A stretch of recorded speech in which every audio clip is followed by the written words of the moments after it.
Hey YouTube, it's jacobartaylor, and today I'm going to review the Atari 2600.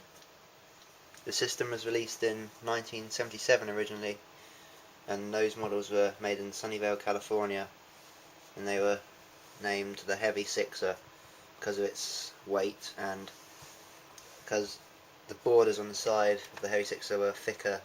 I only have the Light 6 model, and also on the Heavy Sixer there was less angled side panels here, but it still had the same six switches and same writing, etc.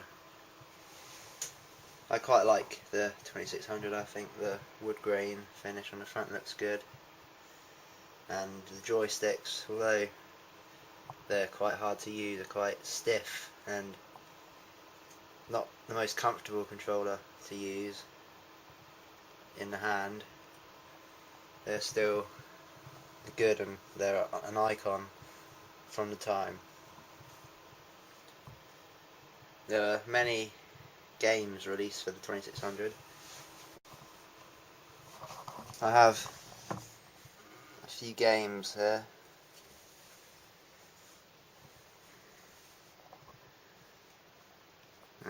Don't have overly loads, but do a review of some of these in the future. Maybe I'll pop one of them in now just to give you a demonstration of what the graphics are like. Let's try, say, this one. That's Combat, which is bundled with this system originally. So let's try it.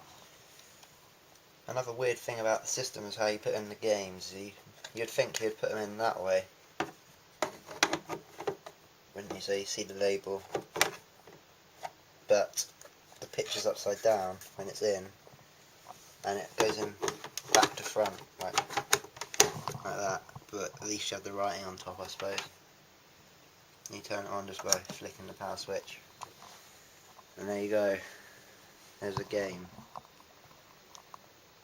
I don't have another person to play with me, but I'll just show you the gameplay here. It's the joystick. You can just move with the joystick. It's quite hard to do this one-handed. Shoot with the fire button. It's quite hard because I can't aim. This joystick. Hang on, let's see if I can get a hit. Ooh. There you go, I got him. As you can see, the graphics are quite primitive. They're not very good, really. But this wasn't from the 1970s. This particular cartridge is dated at 1978 by Atari. So they are very old games.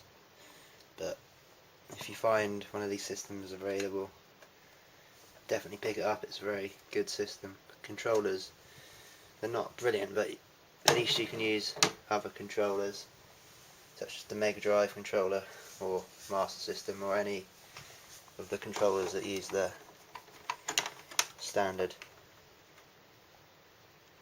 9-pin controller connection. And they just plug into the back, which is a bit of an odd design, but you can still play the games. But they should have made the wires longer for the controllers. Apart from that, it's a very good system. You should check it out. It's quite reliable. I haven't had any problems with mine so far. I've had mine quite a while.